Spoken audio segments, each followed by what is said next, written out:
예, 할렐루야. 오늘 날씨가 굉장히 추워진 또 시점에 오늘 주일을 맞이하게 되었습니다. 옆에 분들에게 이렇게 한번 인사하겠습니다. 주 안에서 따뜻하십시오라고 선포하겠습니다. 주 안에서 따뜻하십시오.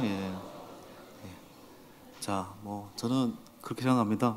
피곤하면 주무셔도 되고요.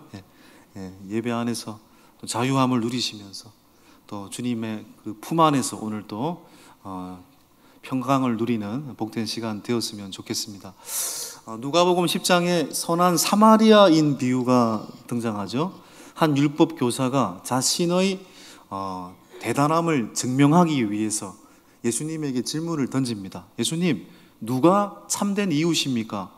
이 질문 앞에서 예수님께서 한 가지 이야기를 꺼냅니다. 바로 그 이야기는 이런 얘기죠. 이 한 사람은 유대인을 의미합니다. 한 사람이 예루살렘에서 여리고로 가다가 강도를 만나서 거반 죽게 되었다. 죽게 된 유대인들을 보고 세 명이 지나갔다. 첫 번째는 제사장이 지나갔다. 모른 척했다. 또 두 번째는 레위인이 지나갔다. 그도 모른 척했다. 세 번째 사마리아인이 지나갔다. 그 사마리아인은 죽어가는 유대인을 돌보고 그를 여관까지 데려다 주고 여관 주인에게 더 많은 비용이 들더라도 내가 다 내겠소라고 말하면서 그 죽어가는 유대인을 끝까지 살리는데 긍휼을 베풀었다. 누가 참된 이웃인가? 당연히 사마리아인이죠. 여러분, 이 이야기는 굉장한 어떤 이 상황을 초월한 이야기입니다. 무슨 얘기냐면 사마리아인과 유대인은 서로 상종하지 않는 사이입니다. 여러분, 요한복음 4장에도 나오듯이 예수님께서 사마리아 여인을 만났다라는 이 자체는 그 당시의 문화로는 충격적인 이야기예요. 왜냐하면 유대인은 사마리아인을 잡종 취급했거든요. 혼혈민족이라고 해서 개 취급했습니다.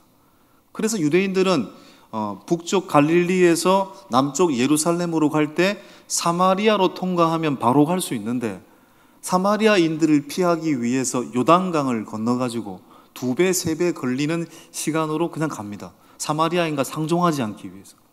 그러니까 사마리아인도 그런 유대인을 당연히 좋아할까요? 안 좋아할까요? 당연히 좋아하지 않죠. 그런데 그 사마리아인이 여러분 죽어가는 유대인을 끝까지 돌보아 주었다라는 이 이야기는 바로 어떤 장벽도 초월한 엄청난 자비의 이야기가 아닐 수가 없습니다. 그 시대의 차별과 장벽을 허문 이야기죠. 이스라엘에 잠시 그때 갔을 때 제가 좀 궁금한 게 있어서 가이드님한테 이런 질문을 던졌습니다. 예루살렘 안 못 갔으니까 베들레헴인가 갔더니 그 이스라엘 시내에 보니까 이 장벽이 있더라고요. 장벽이. 근데 책에서는 봤습니다만은 가이드 분에게 질문을 던졌죠. 그 장벽은 분리 장벽이라고 불리는 장벽이다. 바로 이스라엘인들이 팔레스타인인들을 격리하기 위해서 막아놓은 장벽이죠. 그 길이가 700km나 되고요. 그 높이가 10m가 됩니다. 이스라엘인들이 팔레스타인을 차별하기 위해서, 격리하기 위해서. 여러분, 하나님을 도대체 어떻게 믿길래 그렇게 높은 장벽을 세울 수 있을까? 하나님을 도대체 어떻게 믿길래 이렇게 전쟁을 끝까지 하고 있는 것일까? 여러분, 다름 아닌 오늘날 우리 사회도 알고 보면 이런 높은 장벽들이 너무 많이 서 있습니다. 집단과 집단 사이에, 개인과 개인 사이에 보이지 않는 마음의 분리 장벽이 우리를 가로막고 있죠. 물론 사람은 여러분 당연히 그 장벽을 세우는 이유는 나는 너와 다르다라는 의미였을 겁니다. 나는 너와 다르다.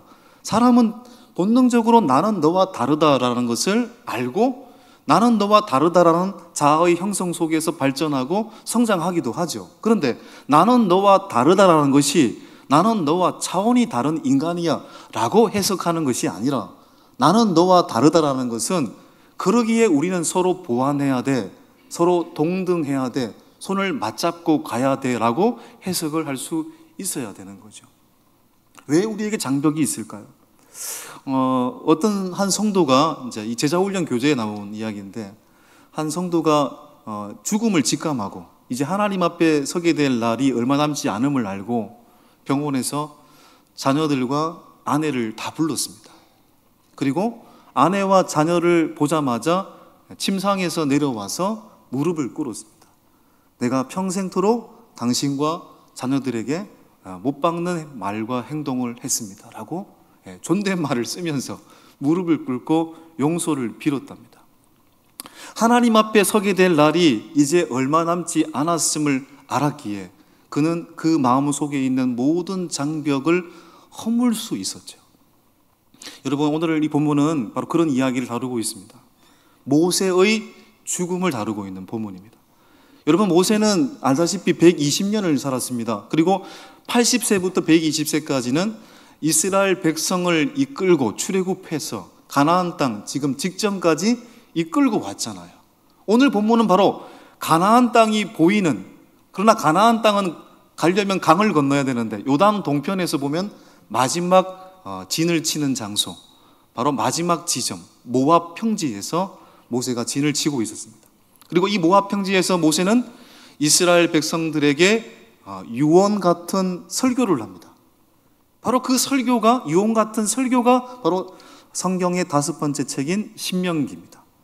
근데 자세히 보시면 이 신명기에 나오는 이야기는 출애굽기에서 민수기에 나온 내용을 반복하고 있어요. 그래서 신명기 5장에는 십계명의 이야기가 다시 등장하잖아요. 이게 무슨 일일까요? 여러분, 신명기에서 이 모압 평지에서 모세가 설교를 하고 있는 대상은 40년 전에 여러분 시내산에서 십계명을 받고 백성들에게 십계명을 수요했을 때 그 백성들이 아니잖아요. 광야 40년 동안 여러분 출애굽 1세대들은 어떻게 되었습니까? 불순종하여 전부 다 광야에서 거의 죽게 되었습니다. 모세와 여호수아와 갈렙 외에는요. 불순종해서 다 죽게 되고, 지금 이 모압 평지에는 누가 진을 치고 있는 것입니까? 출애굽할 때 어린 아기들, 그리고 광야 40년 노정 가운데 태어난 다음 세대들이 지금 모압 평지에서 진을 치고 있는 거니까. 가나안 땅을 건너기 직전에 모세는 40년 전에 여러분 출애굽기 19장에서 십계명을 말했기 때문에 이 다음 세대들은 그걸 듣지 못했잖아요. 그러니까 다시 십계명과 율법을 다시 말하고 있는 거예요. 그래서 신명기입니다. 이 신이라는 말이 새로울 신자가 아니죠. 납신입니다. 되풀이하다라는 말이죠. 그래서 신명기는 했던 말을 또 하고 또 하고 반복하고 반복하고, 그래서 신명기라고 부르고 있는 것입니다. 여러분, 모세가 가장 많이 반복해서 하는 말이 뭐였을까요? 신명기에서 우상을 숭배하지 말라. 이것이 이스라엘 백성이 빠지기 쉬운 가장 강력한 죄였기 때문입니다. 우상에 빠지지 말고 신명기의 마지막 부분에 보면은요, 설교의 마지막 부분에 보면은 모세가 이 말로 마무리를 하고 있어요. 신명기 30장 20절 한번 볼까요? 고별 설교의 마지막 부분인데, 시작. 내 하나님 여호와를 사랑하고 그의 말씀을 청종하며 또 그를 의지하라. 그는 내 생명이시요 내 장수이시니 여호와께서 내 조상 아브라함과 이삭과 야곱에게 주리라고 맹세하신 땅에 내가 거주하리라. 하나님을 사랑하고 그 말씀을 청종하라. 그리고 나서 이스라엘 지파 하나씩 축복을 하죠. 축복 기도를 하죠. 그리고 축복 기도를 드린 다음에 모세는 그 다음에 오늘 본문이 이제 펼쳐지는 배경이 되는데, 모압 평지에 있는 어떤 산으로 올라갑니까? 느보산. 여리고는 가나안 땅이죠. 가나안 땅이 보이는 비스가 산 꼭대기. 근데 느보산과 비스가는 똑같은 말입니다. 느보산의 꼭대기에 올라가서 가나안 땅을 바라보게 되죠. 가나안 땅을 바라보게 됩니다. 가나안 땅을 바라보게 되었을 때, 바라보고 있었을 때 하나님이 모세에게 이렇게 말씀하십니다. 자, 어떻게 말씀하실까요? 신명기 34장 4절입니다. 오늘 본문이죠. 시작. 내가 아브람과 이삭과 야곱에게 맹세하여 그의 후손에게 주리라 한 땅이라. 내가 내 눈으로 보게 하였거니와 너는 그리로 건너가지 못하리라. 모세가 가나안 땅을 봤습니다만 실컷 봐라. 그러나 하나님 뭐라고 말씀하시죠? 너는 그 땅을 가지 못할 것이다. 하나님이 초를 치는 이야기를 하시죠.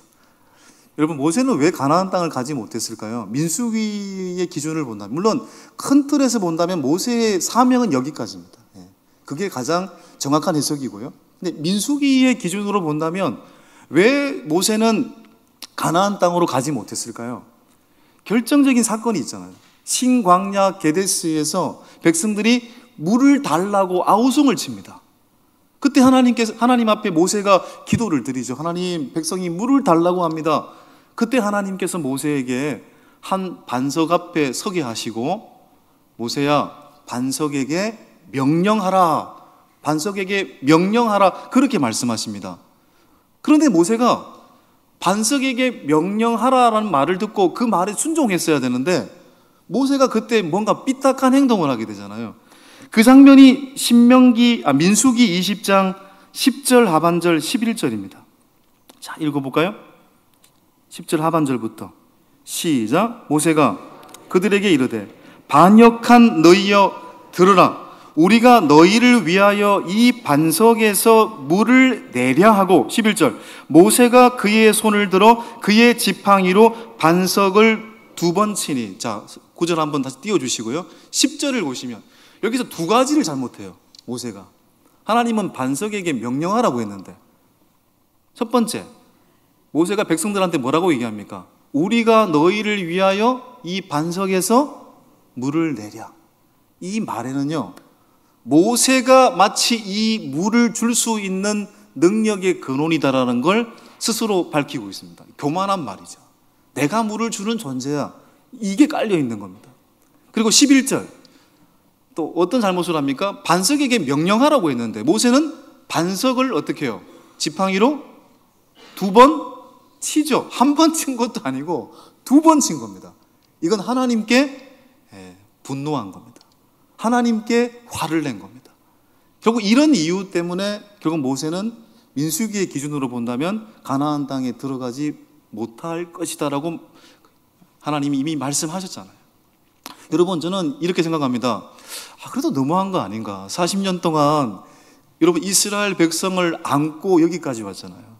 지난주일에 말씀을 드린 것처럼 출애굽기 32장에 금송아지 우상 숭배를 했던, 하나님마저도 진멸하려고 했던 그 백성을 모세는 온유함으로 품었습니다.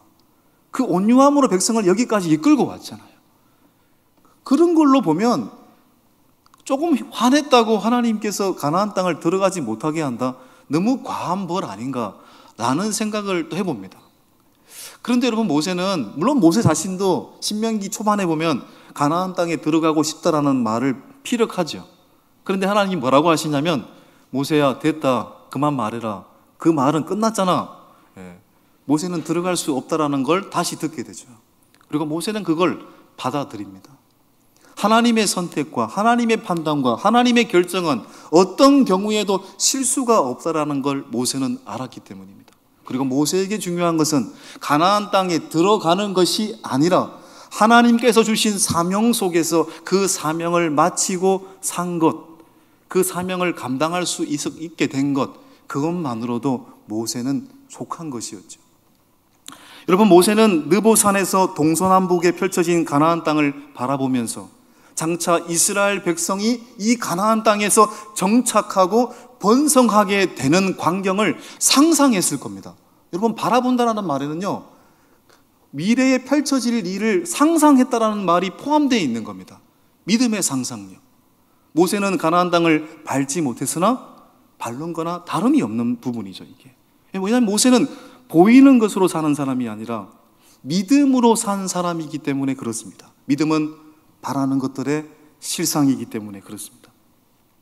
여러분, 미국의 인권을 새롭게 한 사람은 마틴 루터 킹 목사님이라고 평가를 합니다. 물론 노예 해방을 선언했던 사람은 당연히 제16대 대통령 링컨 대통령이지만 노예 해방을 선언했을 뿐이고 흑별의 차별에 대한 부분은 거의 이루지 못했죠. 그런데 물론 완벽한 인권을 이룬 나라는 존재하지는 않습니다. 그러나 표면적으로 흑백 차별을 폐지하고 인권을 새롭게 한, 미국을 새롭게 한 사람은 바로 루터 킹 목사입니다. 물론 그 당시에 비슷한 시기에 이슬람교를 믿었던 말콤 X라는 사람이 존재합니다. 영화로도 나와 있는데요.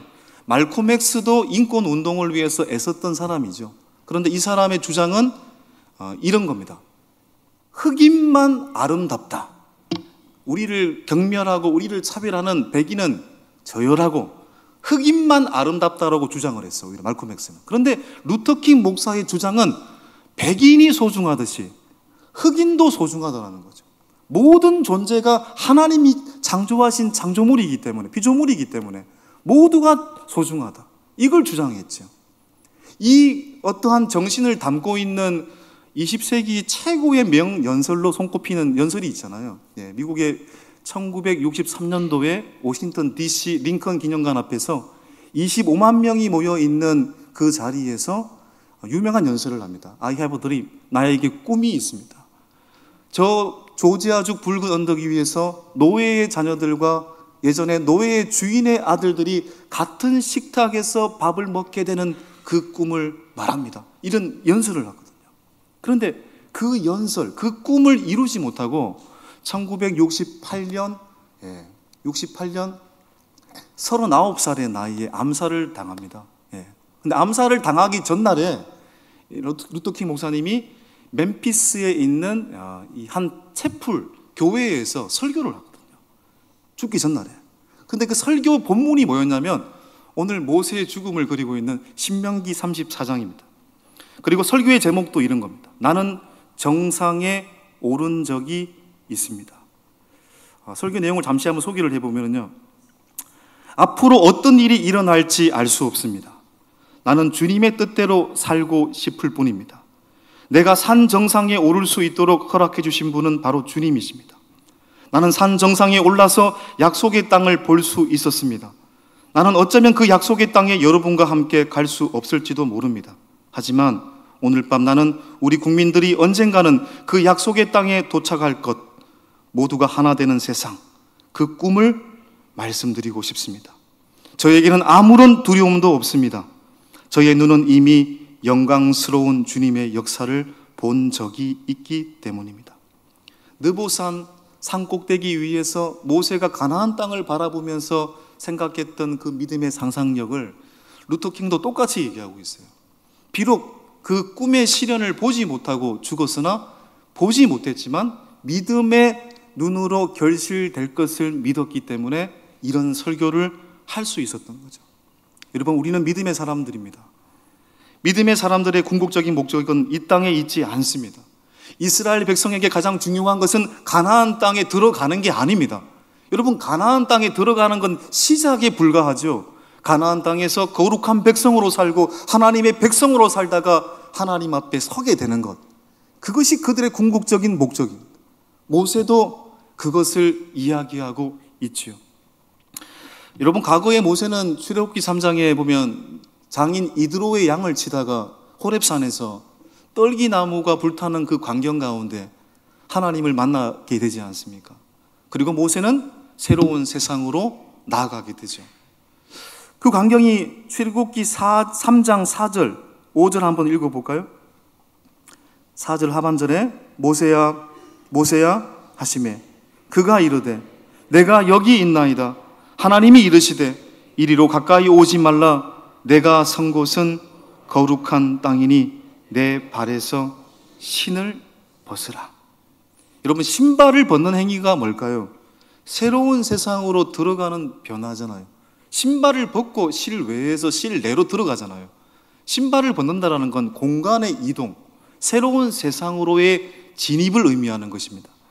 그 이후로 모세는 보이지 않는 하나님을 보는 듯이 믿고 살면서 40년 내내 이 땅에서 하나님 나라를 이루기 위해 산 거잖아요.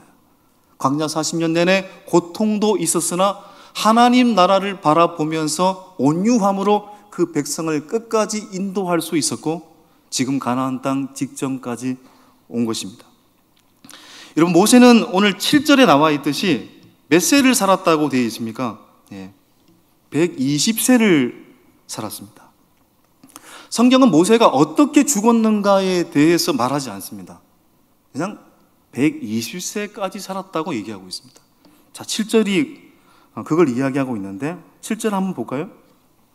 시작. 모세가 죽을 때 나이 120세였으나 그의 눈이 흐리지 아니하였고 기력이 쇠하지. 여러분, 죽는 날까지 눈이 흐리지 아니했대요. 죽는 날까지 기력이 쇠하지 아니했대요. 이걸 어떻게 해석을 해야 됩니까? 여러분, 여러분도 다 그렇게 되었으면 좋겠습니다. 예. 예. 아멘을 저 혼자 아멘 한 걸로. 예. 이 구절을 갖고 사람들은 여러 추측을 합니다. 이 구절이 의미심장하잖아요. 보통 죽기 직전에는 기력이 쇠하죠. 예. 눈이 보이지 않죠. 이게 정상인데 모세는 기력이 쇠하지 아니했고 눈이 쇠하지 아니했다. 이걸로 사람들은 이렇게 추측을 합니다. 천사가 모세를 데려갔을 거다. 그리고 모세는 에녹과 엘리야처럼 죽음을 보지 않고 하늘로 올라간 거다. 신의 일식을 주장한 마르틴 부버라는 신학자는 그게 아니라 모세는 자신의 사명의 마침을 직감하고 자신의 죽음을 직감하고 홀로 산으로 올라가서 마지막 죽음을 맞이했다. 이렇게 해석을 했습니다. 저는 이 7절 본문을 볼 때는 마르틴 부버의 해석이 좀 더 적절하지 않나 생각이 듭니다. 물론 그건 별로 중요한 것은 아닙니다. 여러분, 우리나라에서 보면은 이제 가장 오래 살고 있는 분 중에 한 사람인 김영석 교수님이라는 분이 계십니다. 100년을 살고 보니 뭐 이런 책 내고요. 지금도 여전히 만 104세인데 책을 쓰고 글을 쓰고 강연도 하고 있습니다. 예, 유튜브 찾아보시면 여러분 김영석 교수님 대단하시죠? 그런데 이분의 어떤 그 루틴이 나와 있는 영상을 봤어요. 뭐 거의 정확한 루틴으로 일어나고 그 음식을 먹고 또 글을 쓰고 운동하고 그렇게 살더라고요. 특별한 DNA를 가졌는지, 그러면 그러한 신체적 정신적 건강을 남들보다 더 타고났는지 알 수는 없지만 아마도 모세도 남들보다 좀 더 건강한 어떤 특별한 DNA를 타고났다라고도 말할 수도 있겠죠. 우리 모두는 아마도 이런 인생을 꿈꿀 겁니다. 마지막 순간까지도 아프지 않고 건강하고 정신적으로 영적으로 건강한 상태에서 마지막을 맞이하는 꿈을 우리는 꿉니다. 그렇죠? 그런데 누구나 이렇게 될 수는 없을 겁니다. 죽음의 다양한 형태는 여러분, 다양한 형태의 죽음이 우리에게 있는 거고요.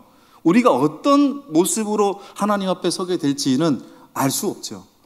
하나님만이 아시죠. 중요한 것은 무엇입니까? 오늘 우리에게 주어진 이 하루를 최선을 다해서 사랑하고 또 주님 앞에 어떤 죽음의 형태로 가든지 그것을 받아들일 수 있는 용기가 우리에게 필요한 거죠. 여러분, 요셉의 이 모세의 마지막 모습이 아름다운 이유 중에 하나는 이게 가장 중요합니다. 그의 무덤이 어디에 있는지를 모른다는 것입니다. 물론 지금 성기순례 맨 먼저 갔을 때 이제 그 요르단에 모세 기념교회로 간 적이 있습니다. 근데 거기가 모세가 죽은 곳인지는 정확하게 알 수가 없어요. 그냥 추측일 뿐이죠. 그냥 여기였을 거다. 가나안 땅이 보이고 뭐 멀리 보이고 그런 지점에 아마 교회를 세운 것 같아요.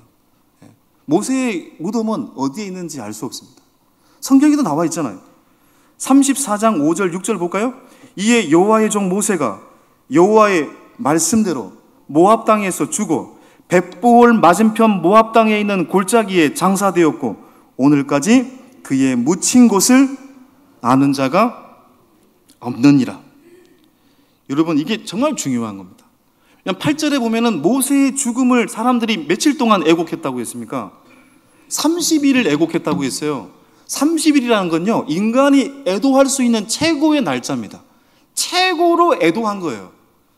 그런데 만일 모세의 무덤이 있다라고 한다면 오늘날, 물론 모세의 기념교회도 여러분 사람이 그렇게 모이는데 진짜 모세의 무덤이 있다라고 확인이 된다면 얼마나 많은 사람들이 모세를 찾고 모세를 순례하고 모세를 숭배하고 모세를 신처럼 떠받칠까요?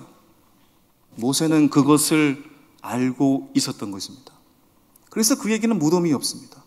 모세는 40년 동안 하나님의 역사를 일으킨 도구이지만 도구일 뿐입니다. 그 역사는 하나님이 하신 일이고 자기는 무엇이었습니까? 통로일 뿐이고 하나님을 가리키는 손가락이라는 것을 모세는 알았기 때문에 그의 이 숙명을 받아들인 거죠. 여러분, 이 모세의 태도는 바로 하나님을 믿는 자의 큰 틀의 태도가 되어야 되는 것입니다. 하나님의 깊은 경륜을 아는 자가 가져야 될 위치가 바로 모세가 가져야 될 위치와 똑같은 것입니다. 우리는 이 세상을 살면서 우리의 이름에 대해 굉장히 중요하게 생각하죠. 물론 여러분 호랑이는 가죽을 남기고 사람은 이름을 남긴다라고 하고 입신양명, 이 유교에서는 그걸 굉장히 강조하죠. 그리고 우리는 될 수 있으면 우리의 이름이 좀 새겨지기를 원하고 우리의 이름이 기억되기를 원하죠. 그건 잘못된 것은 아닙니다.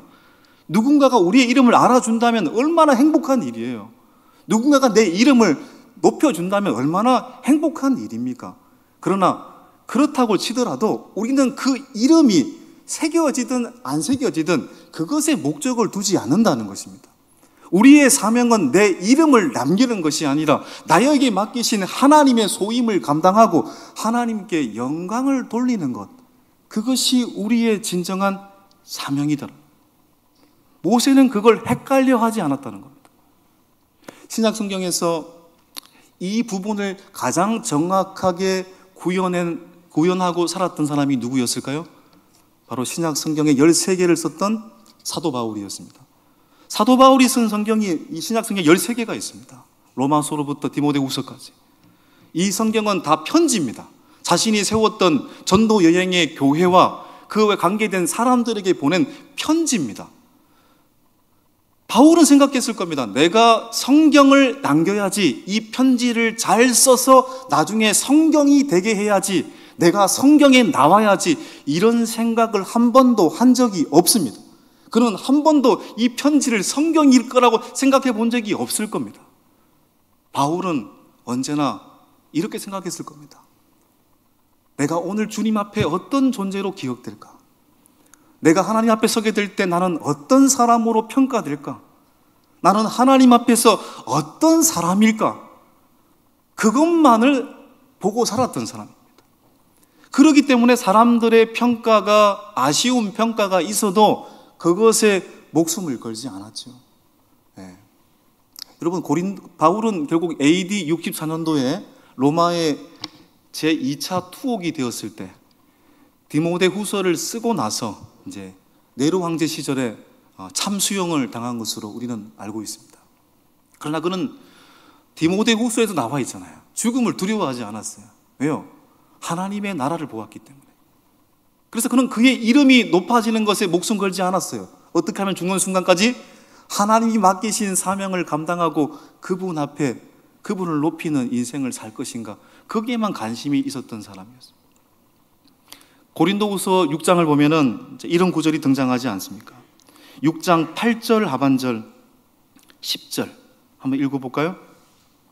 시작. 우리는 속이는 자 같으나 참되고 무명한 자 같으나 유명한 자요, 죽은 자 같으나 보라 우리가 살아있고, 징계를 받는 자 같으나 죽임을 당하지 아니하고, 근심하는 자 같으나 항상 기뻐하고, 가난한 자 같으나 많은 사람을 부유하게 하고, 아무것도 없는 자 같으나 모든 것을 가진 자로다. 세상적인 기준으로 보면 사도 바울은 속는 자죠. 아무것도 가지지 못한 자죠. 기쁨을 빼앗긴 자죠. 가난한 자죠. 근심이 가득한 자죠.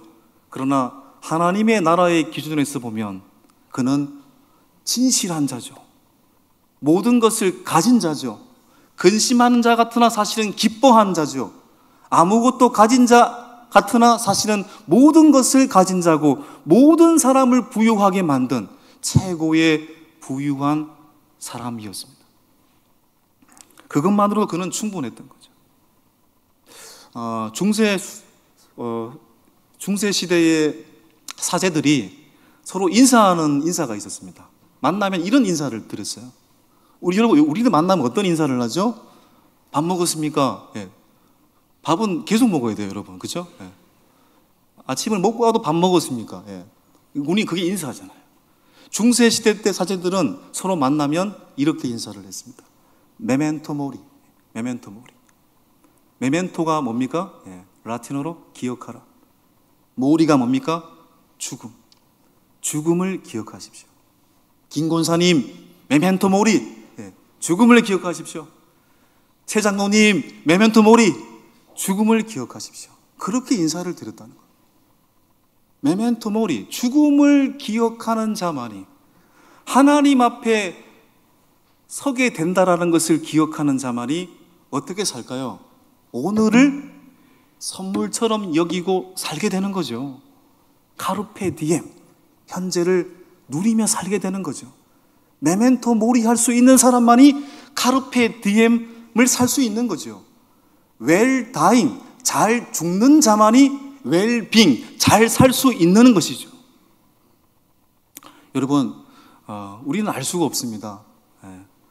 오늘은 죽어야지 이 말하려고 한 게 아닙니다. 우리는 언제나 오늘이 우리에게 주어진 마지막 날이라는 의식을 갖고 살아야 된다는 겁니다.